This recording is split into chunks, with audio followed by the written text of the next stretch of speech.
Bonjour à toutes et à tous et bienvenue dans le podcast En fleurs, plus en feu.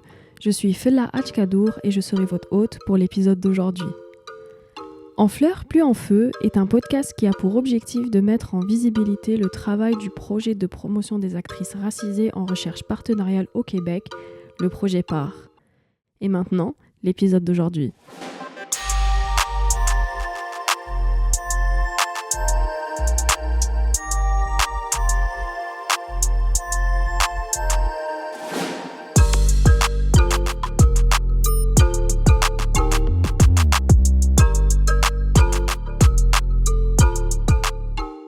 Avant de commencer le podcast, j'aimerais d'abord qu'on reconnaisse qu'on se réunit aujourd'hui sur le territoire de la nation Kanyan-Kehaga, territoire non cédé de Tchotchagé, ici sur l'île de la Tortue. Nous aimerions exprimer toute notre solidarité avec les communautés autochtones qui luttent pour l'autodétermination. Nous honorons bien sûr les gardiens et les gardiennes traditionnelles de ce territoire. Aujourd'hui, nous nous retrouvons pour un deuxième épisode qui va aborder la question de la non-mixité dans le partage des expériences de violence et des injustices vécues en recherche partenariale au Québec. Mais d'abord, qu'est-ce que la non-mixité? La non-mixité choisie est le fait de se réunir entre personnes sur la base de l'expérience des discriminations communes, dans le but de partager ces expériences, mais aussi de trouver des stratégies collectives de libération. La non-mixité constitue aussi un outil politique qui a été utilisé par plusieurs groupes discriminés. Il est ainsi toujours spécifié dans les événements du projet PAR que les événements sont réservés uniquement aux personnes racisées, toute identité de genre confondue, ayant effectué de la recherche partenariale au Québec. Et donc pour l'épisode d'aujourd'hui, nous avons le plaisir d'accueillir certaines des participantes aux activités communautaires organisées par le projet PAR, notamment lors des cohortes et du forum. Donc d'abord avec nous Michel Martineau. Donc Michel, après une maîtrise en droit public français obtenue en Guadeloupe en 2013, Michel s'envole en 2015 pour Montréal pour poursuivre une seconde maîtrise en sciences politiques à l'UQAM.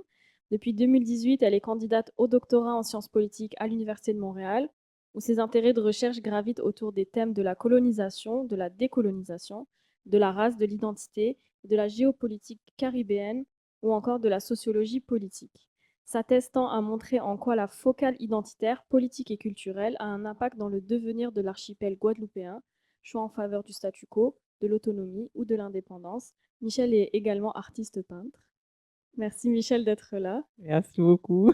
Nous avons avec nous aussi Mélissa Lormil. Donc Mélissa est médiatrice accréditée au sein du ministère de la Justice du Québec. Elle est organisatrice communautaire avec plusieurs années d'expérience professionnelle. Mélissa a obtenu un baccalauréat en sciences sociales avec une mineure en criminologie de l'Université d'Ottawa, ainsi qu'un deuxième baccalauréat en sciences de la santé et des sciences sociales. Présentement candidate à la maîtrise en médiation interculturelle de l'Université de Sherbrooke, elle rédige son essai final qui porte sur la pertinence des compétences interculturelles et de la prise en compte de différents styles d'apprentissage lors de l'élaboration de formations interculturelles. Depuis un an, Mélissa occupe le poste de présidente du CA de l'Association des médiateurs interculturels du Québec. Bonjour Mélissa, merci d'être avec nous. Bonjour, tout le plaisir est pour moi. Enfin, avec nous, Julie Quinitran, doctorante en travail social à l'Université de Montréal et chargée de cours à l'UQAC. Julie réalise des travaux de recherche qui s'intéressent sur le racisme anti-asiatique, les violences sexuelles et les violences basées sur le genre, à travers une posture féministe décoloniale. Julie s'est impliquée pendant plusieurs années dans le milieu communautaire féministe et antiraciste au Québec. Elle a d'ailleurs été dans les membres fondateurs de la coalition asiatique pour une relève émancipatrice pendant la pandémie. Depuis 2020, elle fait plusieurs prises de parole médiatiques sur les enjeux de racisme et de violence faites aux femmes. Bonjour Julie, merci d'être là. Oh, je vous en prie. Donc on va commencer un petit peu nos questions concernant justement les activités auxquelles vous avez participé au sein du projet PAR. Et justement, j'aimerais vous demander, il y en a eu plusieurs. Ornella Tanous en a parlé justement lors du premier épisode des différentes activités qui ont eu lieu. Est-ce que vous pouvez nous dire quelles sont les activités auxquelles vous avez pris part durant la dernière année, notamment au sein du projet PAR? Moi, j'ai participé à la première activité donc en avril 2023 avec comme invitée Marie Da Silva. Ça a été 3 jours de forum et franchement, j'ai adoré. J'avais hésité au départ à m'y rendre, mais quand j'ai vu justement que ça s'adressait à des personnes racisées, donc c'était vraiment, il y avait le côté justement, le safe space. Je me suis dit, pourquoi pas. Et depuis, ben, je regrette absolument pas. Ça m'a vraiment donné une autre vision des choses. Aussi, j'ai pu créer des liens avec des personnes. J'ai fait des rencontres, ben, je n'aurais jamais pu imaginer, quoi. Donc c'est ça. Et puis, il y a eu au mois de septembre dernier, une petite journée qu'on a eue aussi, toujours avec Projet Part. Donc là, on a vraiment aussi discuté de d'autres aspects. Donc, pour le moment, ces deux activités-là. Pour ma part, j'ai participé au forum également, une des 3 journées. Il me semble que c'était le vendredi. Par la suite, j'ai participé aux 2 journées de cohorte. Donc, je pense que les deux étaient en septembre et c'est tout. Puis pour ma part, j'ai pu avoir l'occasion de participer à un groupe contrôle sur justement les questions à poser au groupe que justement le projet PAR désirait faire des consultations. Alors, on a beaucoup parlé sur les questions d'éthique en recherche partenariale également et d'autres sujets vraiment pertinents. Puis j'ai pu faire vraiment des belles rencontres avec des acteurs et actrices du milieu communautaire, institutionnel, mais aussi professeurs universitaires. Donc, c'est super enrichissant. J'ai participé également au forum, la cohorte part, que justement mes deux collègues ont mentionné. Puis, au mois d'octobre, un des activités sur la recherche partenariale auprès des personnes autochtones par justement des panélistes femmes autochtones. Donc, ça a été super enrichissant aussi, ces formes d'activités-là. Donc, j'ai quand même participé à plusieurs activités du projet PAR. On a une habituée. Mais j'aimerais savoir aussi qu'est-ce qui a motivé votre participation à ces activités-là? Est-ce que le fait que ça soit en non-mixité, c'était quand même quelque chose qui vous a incité à participer? Si tu veux y aller, Oui, Lily. oui, pour ma part, ma participation était vraiment dans un but aussi d'encourager l'équipe PAR, vu que j'ai pu les rencontrer lors de mes premières activités plus informelles. Je connais aussi déjà des personnes qui travaillaient au sein du projet PAR. Donc, par exemple, Samia qui a déjà travaillé et qu'on s'est rencontrés, donc m'a amené également avec plusieurs arguments de venir au forum, par exemple, parce que c'est quand même 3 jours de mobilisation. Puis par la suite, il y a aussi toute cette pertinence aussi euh, des sujets, puis justement ce côté qu'on se sent aussi ressourcé à la fin de sortir dans ces types d'activités. Donc oui, la non-mixité a quand même eu des impacts sur mon choix de venir aux activités. Je veux dire aussi que la non-mixité a été un facteur qui a facilité ma participation. À ce moment-là, je vivais comment je pourrais dire, des certaines situations qui faisaient en sorte que j'avais besoin de me retrouver avec des personnes qui pourraient avoir vécu ce genre de situation-là. Puis ça m'a juste fait du bien. Donc, j'ai décidé de m'engager. Aussi, le fait que c'était un peu en lien avec le milieu du travail, ça a contribué à ma participation et à mon engagement. Ben, c'est vrai que oui, ça a vraiment eu un impact sur ma participation. Il faut dire aussi que la première personne qui m'a parlé de ce projet-là, c'est Adeline Louison, qui est fondatrice de Noir et Femmes et qui m'avait déjà dit que ben, d'ici quelques mois, voilà ce qui va se dérouler.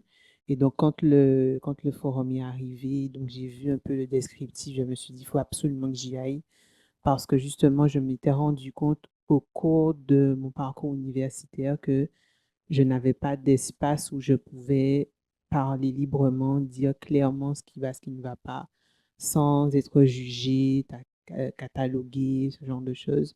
C'était vraiment important de me retrouver avec des personnes où je sentais qui avaient vécu les mêmes situations que moi, quoi. Et comme j'ai dit tantôt, je regrette absolument pas parce que j'ai vraiment fait la découverte de beaucoup de femmes racisées qui avaient vécu aussi des situations similaires.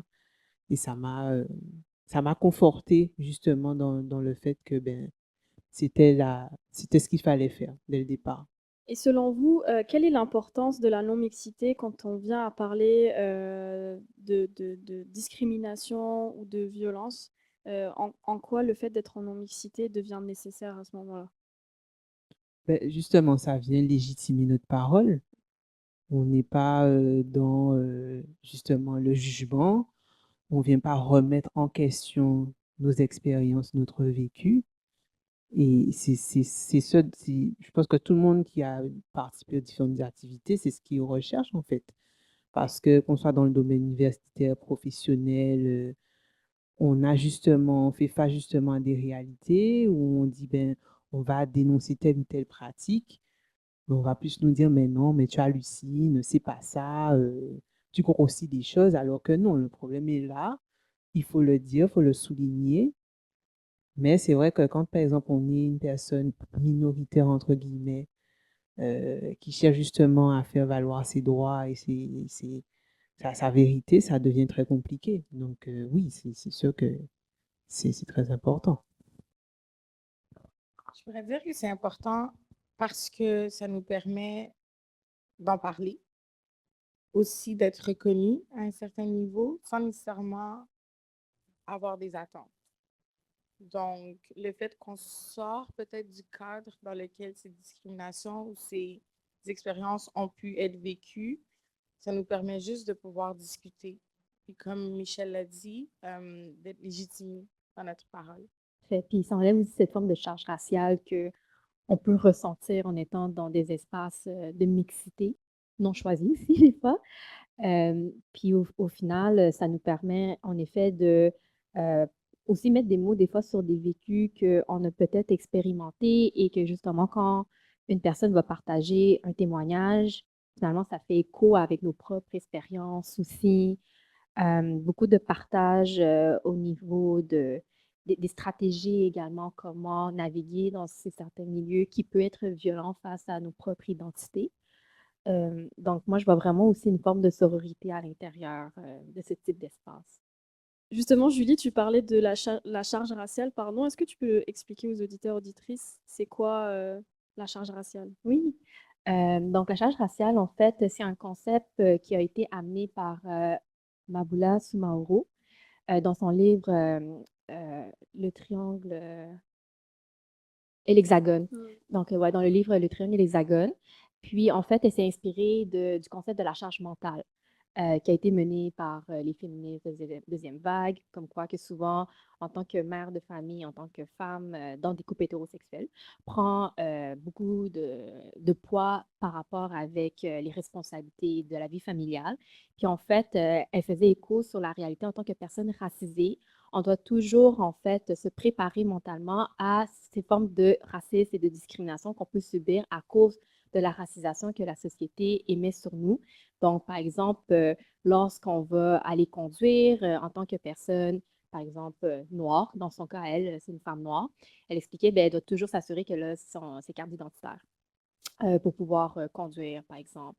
Dans le cas aussi de, justement, en tant que personne racisée dans l'universitaire, mais c'est de préparer également aux formes de racisme que ça peut arriver sur nous. Donc, il y a beaucoup de préparation psychologique et donc un poids mental en tant que personne racisée face aux violences qu'on sait que ça peut arriver. Et donc, il y a quand même une forme de lourdeur dans cette forme de navigation au sein de la société, dans notre cas, milieu partenarial de recherche. Le fait d'être en non-mixité enlève un petit peu cette lourdeur et cette charge finale. Exactement, ouais.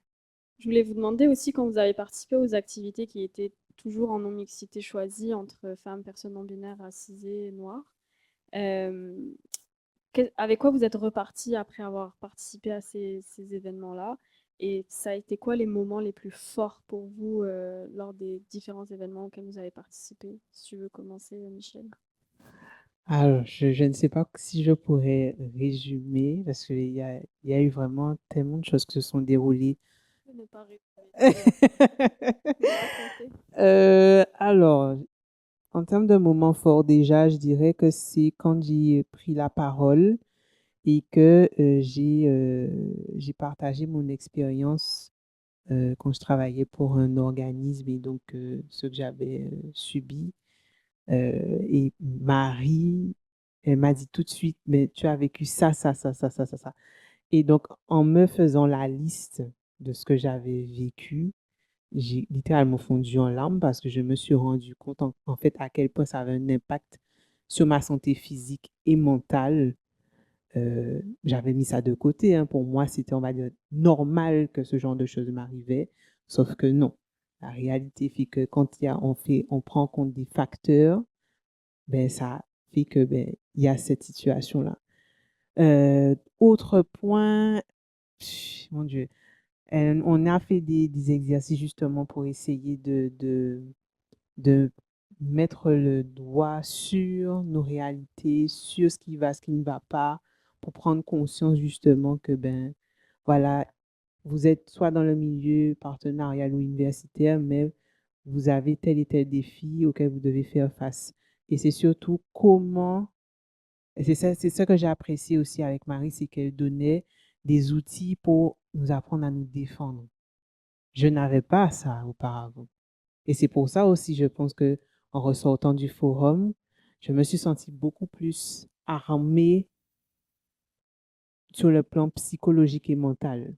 Parce que je savais que si jamais il y a telle situation qui vient à m'arriver, je saurais quoi faire.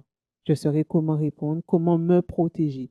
Parce qu'on ne parle pas beaucoup de la santé mentale quand on est aussi une personne racisée, mais quand on a justement des violences comme ça à répétition, après, le mental, il y a quelque chose derrière. Donc, c'est pour ça que, voilà, j'ai donné deux, trois exemples comme ça. J'aurais pu en parler. Il y a des choses que j'ai oubliées. Mais rien que ça, en fait, je suis sortie de là vraiment grandie. Euh, Ça m'a changé, ça m'a chamboulé. Mais vraiment, mais sur le plan positif. Ouais, puis il y avait une espèce de validation aussi des expériences. Absolument. Parce que justement, quand on vit ce genre de situation, on a tendance à se dire, mais j'exagère, ou bien j'affabule, non, mais c'est pas vrai, etc. Et quand on fait part de notre expérience et qu'on a quelqu'un qui dit, mais j'ai vécu la même chose, je me dis, mais en fait, je suis pas folle. Depuis le début, je dis que ce que je vis là, c'est pas bon. On me fait comprendre que non, c'est tout à fait normal.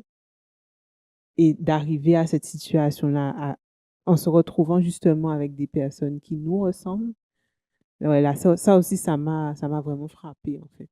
Avec quoi je suis repartie? Je pourrais dire en premier lieu, c'est le livre Survivre au taf de Marie Da Silva. Alors, je ne l'ai pas encore lu parce que je ne sais pas nécessairement si je suis prête. Euh, Probablement parce que j'ai pas vécu tant de discrimination, de défis encore sur le milieu du travail. J'agis en prévention. Donc, je pense que la participation aux activités m'a permis d'avoir un éclairage au fait sur d'autres milieux de travail, plus particulièrement le milieu communautaire et académique, puis aussi comment l'approche féministe était une approche qui était très préconisée par les participantes. Donc, c'est une approche que moi, personnellement, je ne suis pas nécessairement familière. Je pense que je la mets en application de manière inconsciente, mais je suis repartie alors avec ces notions-là, des nouveaux éclairages sur peut-être le profil des femmes racisées à Montréal. Hum, les moments forts ont été les moments où j'ai pu me prononcer, partager mon expérience, puis l'écoute que j'ai reçue au fait. Donc, l'écoute des participantes, les liens que j'ai pu créer également. Tout à l'heure, Julie l'a mentionné, c'est un peu comme une sororité. Donc, j'ai l'impression que ben, que ça a été un moment fort, mais au fait que ça continue. Puis, voilà. Pour ma part, ben, pour rebondir avec Mélissa, en effet, c'est beaucoup dans l'informel aussi, par rapport avec ces activités. On avait de la bonne nourriture. T'es bien nourri, là, au forum. Puis quand on fait l'activité Projet Pas, on est vraiment bien choyés. Fait que ça fait du bien. Justement, de pouvoir parler, oui, par exemple, avec Marie, parce que durant les pauses, on pouvait parler avec elle, mais faire des liens aussi avec des personnes, par exemple, déjà des visages, par exemple, dans le milieu, par exemple, antiraciste, féministe, que c'est juste de nom qu'on se connaissait, mais on ne s'est jamais vraiment parlé. Et par exemple, lors de ces espaces-là, lorsque tout le monde se réunit, c'est là justement qu'on veut mieux se connaître, puis voir, OK, finalement, il y a des choses qu'on se rejoint dans notre lignée de pensée idéologique, dans les stratégies qu'on veut mettre en place dans des projets. Et aussi, juste avoir du plaisir, également, ce que Marie a pu mettre dans son animation.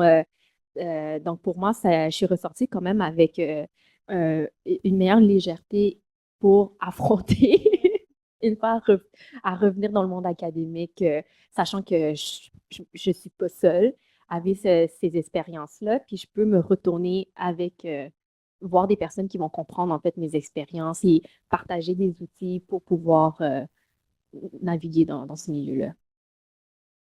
Est-ce que le fait de participer à des activités en non-mixité pendant les activités du projet PAR vous a mené aussi à réfléchir, à mettre en place cette pratique de la non-mixité dans vos lieux de travail ou dans le milieu académique où vous évoluez? Euh, Qu'est-ce qui serait applicable selon vous ou souhaitable justement dans les milieux dans lesquels vous évoluez? Si tu veux y aller, Michel. Alors, si j'essaie de répondre à la question, j'essaie de me projeter dans la réalité. C'est vrai que c'est très compliqué dans le domaine académique. Déjà, quand on travaille sur des questions de colonisation, décolonisation, surtout quand on vient d'une université qui est assez conservatrice, ça rend les choses beaucoup plus difficiles. Donc, c'est vrai que si je reste uniquement dans mon université, ça va être un problème.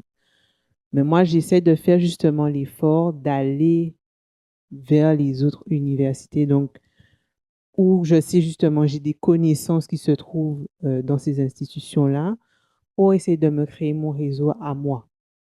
Et donc de ne pas justement déjà dépendre uniquement de ma faculté, parce que je sais qu'ils ne feront rien pour changer les choses. Donc autant que moi, je prenne la décision d'aller vers des gens qui me ressemblent, qui travaillent dans les mêmes domaines. Et de là, je bâtis mon réseau, que ce soit sur Ottawa, Concordia et autres. Mais je sais qu'à partir de là, je fais ce travail-là. Après, qui sait, les choses vont changer dans l'université dans laquelle je me trouve. Qui sait, quand je partirai, les choses vont évoluer. Mais je sais déjà que je ne pourrai jamais attendre quoi que ce soit de mon institution là où je me trouve là actuellement. Parce qu'on aura beau dire, on aura beau démontrer par A plus B qu'il y a des problèmes. Il y a par exemple le racisme systémique qui perdure dans l'université.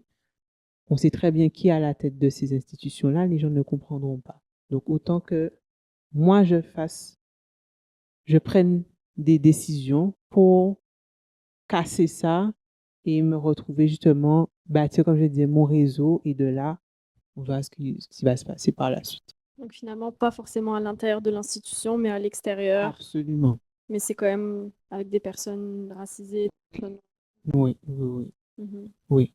Je sais que si je viens peut-être à parler de colonisation, décolonisation, mais à des personnes non racisées, je ne sais pas s'ils vont comprendre, ils auront la même lecture que moi. Puisque moi-même, je suis issu d'un milieu où la colonisation continue, je ne sais pas si en parlant de mon expérience et autres, ils vont comprendre ce que je raconte.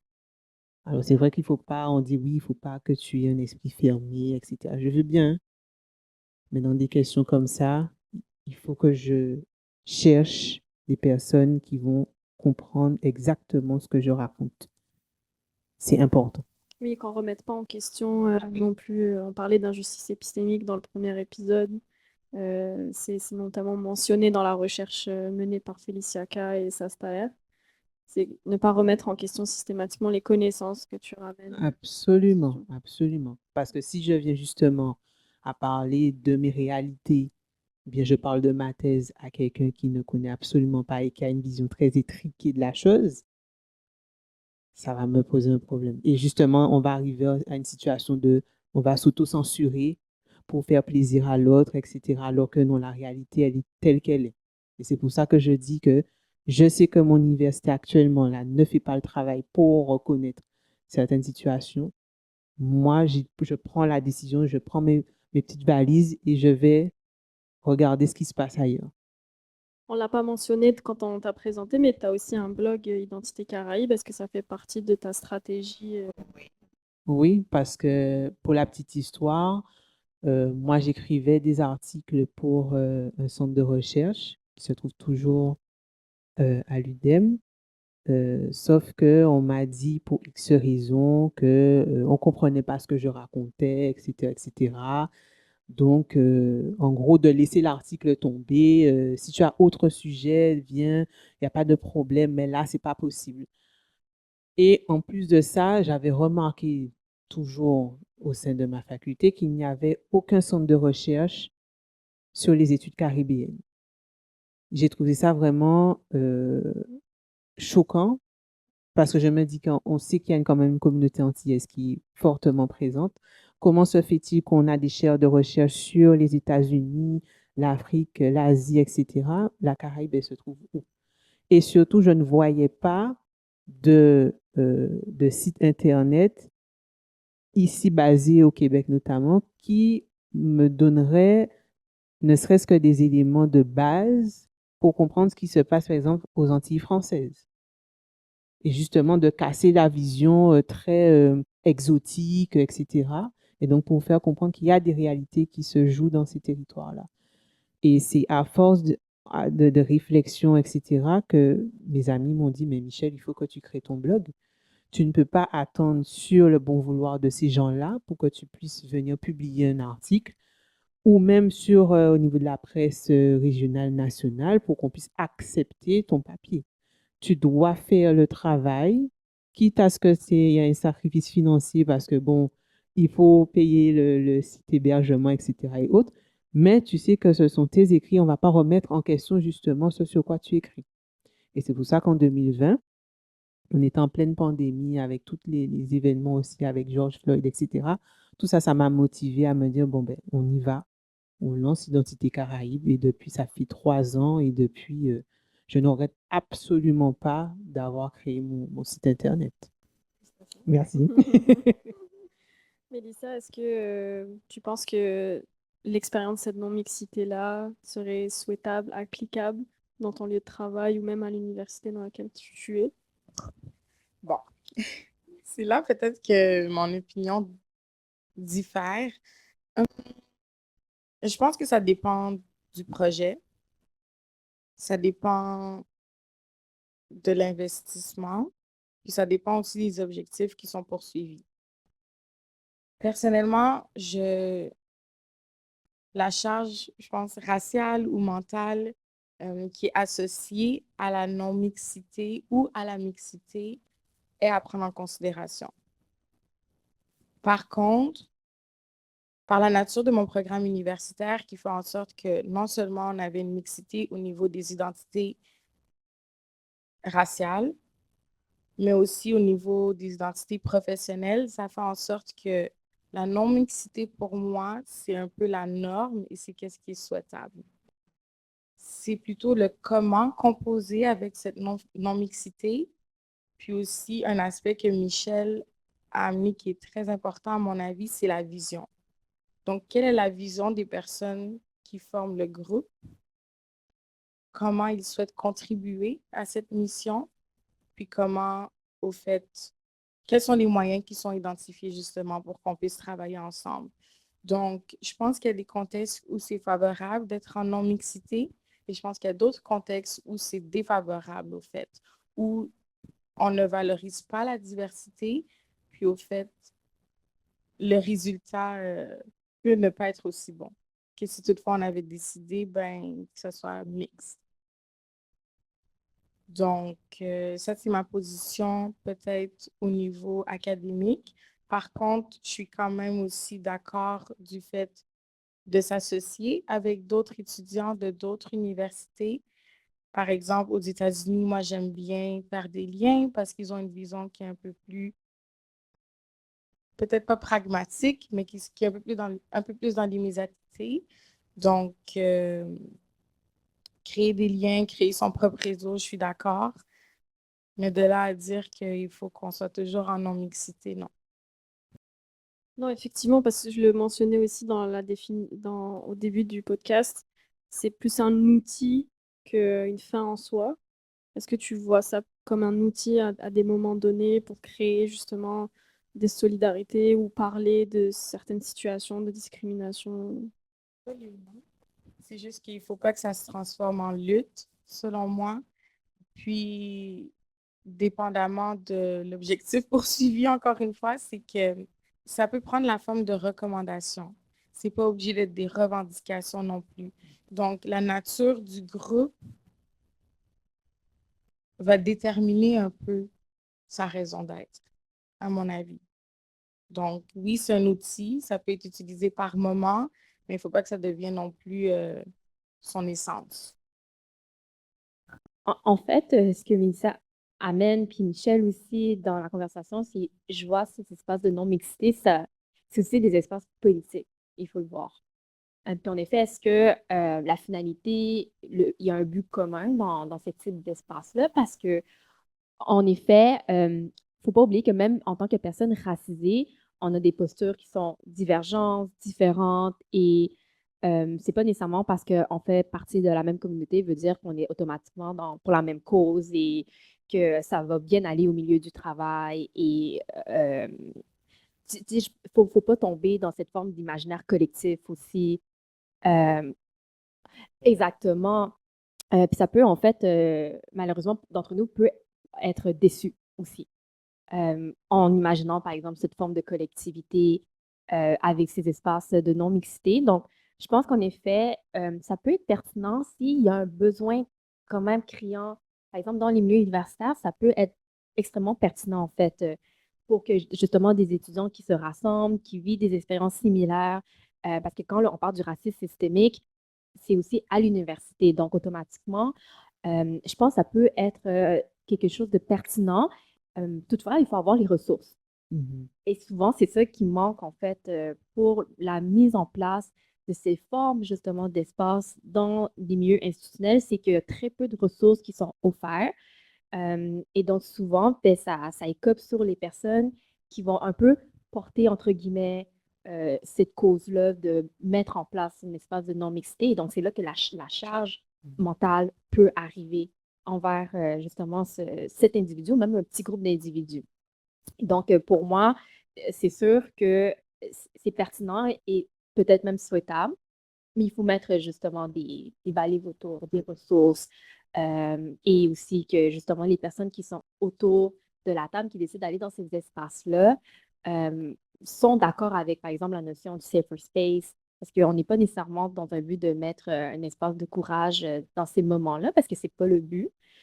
Donc, je pense que c'est aussi mettre de l'avant beaucoup aussi cette vulnérabilité de notre part et que c'est peut-être pas tout le monde qui est prêt en arrivant dans ce type d'espace. Donc, pour moi, un peu comme Mélissa, tu sais, c'est ambivalent. Tu sais, le pourquoi, le comment. euh, Les objectifs aussi. Exactement, parce qu'il ne Ouais, faut pas oublier, c'est politique. ouais. Et si on enlève ce côté politique de ce type d'espace, ben, on est en train de dépolitiser, en fait, la création, justement, des mouvements, par exemple, antiracistes, qui a été vraiment fait par du par et pour les personnes racisées. Donc, pour moi, il faut toujours garder ça en tête également. Donc, Mhm. au-delà de juste être des personnes qui vivent du racisme, qu'on se rassemble, si on a un but commun, c'est quand même un but émancipatrice en ressortant de petit espace. Merci beaucoup, Julie. C'est très intéressant ce que tu dis. Justement, il y a la notion de un espace en non-mixité choisi à des moments opportuns avec des objectifs précis. Le projet PAR, c'était un peu ça aussi. Vous avez participé à plusieurs activités. Justement, le but, c'était de créer un espace politique aussi d'émancipation, de partage d'expériences. Euh, il y a eu aussi pas mal d'outils qui ont été élaborés à ce moment-là. Est-ce qu'il y a des choses que vous gardez maintenant avec vous après avoir participé à ces espaces-là, que vous continuez d'essayer d'appliquer ou pas encore? Tu as dit que tu n'as pas encore lu le livre de Marie Da Silva où tu es en prévention, mais en moins des choses qui ont été posées. Est-ce que vous pouvez en parler ou me dire quels sont ces outils-là que vous gardez avec vous après avoir participé à ces activités? De mon côté, c'est vrai que le forum auquel j'ai participé, ça m'a vraiment donné des outils en termes d'autodéfense que je n'avais pas. Et étrangement, j'ai vécu une autre situation quelques temps plus tard où c'était presque vital en fait que j'ai ces outils-là en ma possession, puisque ça m'a permis de me protéger, mais aussi de faire valoir mes droits, ma voix. euh, et mine de rien, c'est vrai que quand j'ai commencé à participer à ces activités-là, il y avait le côté confiance en soi qui n'était pas là. Et depuis donc que j'ai participé à ces activités, je n'ai plus peur de dire les choses. C'est vrai que encore une fois, on se retrouve dans des milieux non mixtes, ou mixtes, pardon, des milieux mixtes où notre parole est souvent mise de côté. Donc, il faut trouver des armes pour pouvoir se faire entendre. Ça reste compliqué, mais je n'ai plus, je n'ai plus la crainte en fait de me dire, OK, tu as dit ça, tu as fait valoir tes droits, tu as fait comprendre à telle ou telle personne que tu n'étais pas d'accord sur tel ou tel point. Qu'elle réagisse de telle ou telle manière, ce n'est plus ton problème. Parce qu'on a tendance aussi à se conditionner, à s'auto-censurer pour faire plaisir à l'autre. Et donc, je suis arrivée à un stade où justement, je ne suis plus dans cette optique de faire plaisir à l'autre. Il faut que je pense un peu à moi d'abord, parce que ma santé mentale et physique prennent un coup dans cette affaire-là. Et en plus, c'est une façon pour moi de réaffirmer mes valeurs, ce que je défends, parce que écrire la thèse que j'écris, je sais que c'est un sujet qui est sensible en Guadeloupe. Et venir parler de colonisation, de décolonisation, d'identité, de race, etc., ça reste encore un sujet qui est tabou. Mais je prends le risque, et c'est justement ça aussi en participant à ces projets-là, je prends le risque d'aller m'intéresser à ces sujets-là. Et donc, ça me permet non seulement d'un point de vue académique à approfondir mes recherches, et donc avec les outils qu'on nous a donnés, voir comment moi je vais me comporter indépendamment de la situation. Ça ne veut pas dire que je suis fermée, hein? Pas du tout. Mais je suis obligée, en mine de rien, de me protéger pour, comme je le disais, que ma santé mentale et physique ne soient pas atteintes sur le long terme. Pour toi, Mélissa, c'est quel outil tu gardes avec toi? Je pourrais dire, je ne sais pas si c'est nécessairement des outils, mais plutôt je les catégorise en tant que philosophie, dans le sens que l'important de participer à des espaces de discussion, de dialoguer avec des personnes qui nous ressemblent, certes, mais aussi de ne pas nécessairement juste s'attacher à cet aspect de mon identité. Donc, je suis noire, je pense, dans le sens que j'ai pas la même couleur de peau que la majorité ici au Québec. Par contre, si toutefois je m'en vais en Afrique, c'est autre chose. Donc, vraiment de contextualiser la manière dont je me présente, dans quels endroits je me présente, de faire le choix de mentionner certains aspects de mon identité, soit professionnelle, personnelle, sociale, etc. Les affiliations que je peux avoir aussi. Donc, vraiment, je pense que l'outil, c'est comment me présenter dans certaines situations pour que ça puisse agir en ma faveur sans nécessairement oublier ma nature, mes valeurs et ma posture. Donc, ça, c'est en premier lieu. En deuxième lieu, je pourrais dire le lâcher prise.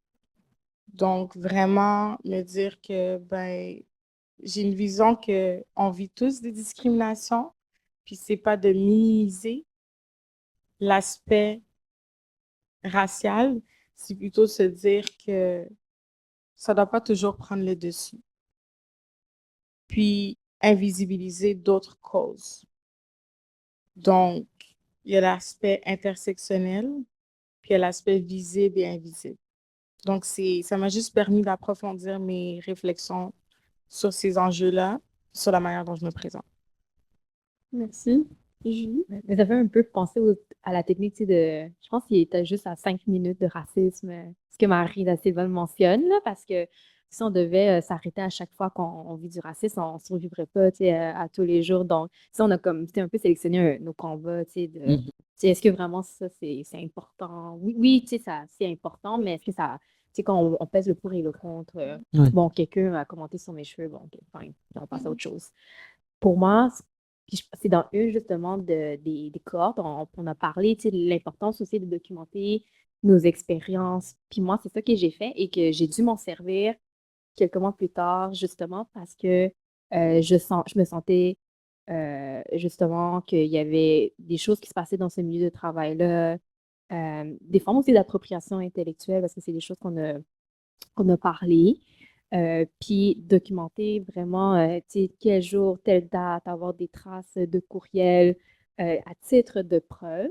Parce que souvent, on pouvait négliger peut-être, je veux pas, parce que c'est pas nécessairement des automatismes, tu sais, dans notre pratique.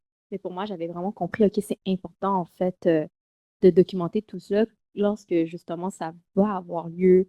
C'est par exemple, quand on sent qu'il y a des formes de micromanagement envers nous, des malentendus de communication au début, mais que ça peut malheureusement devenir plus gros. Donc, pour moi, ça a été des stratégies, en fait, que si aujourd'hui, je suis capable de dormir parce que je sais que je ne suis pas en faute, en fait, et que j'ai pu prouver que je n'étais pas en tort dans cette situation-là. Donc, pour moi, ça a été des outils que, justement, en étant dans ce type d'espace de non-mixité avec des personnes qui ont vécu des cas similaires, que ça m'a permis de faire, OK, je comprends mieux quand on dit documenter, qu'est-ce que ça veut dire, laisser des traces. Par exemple, tu, Mélissa, tu disais que ben, c'est important de faire un résumé, admettons, après, comme un courriel toutes les rencontres.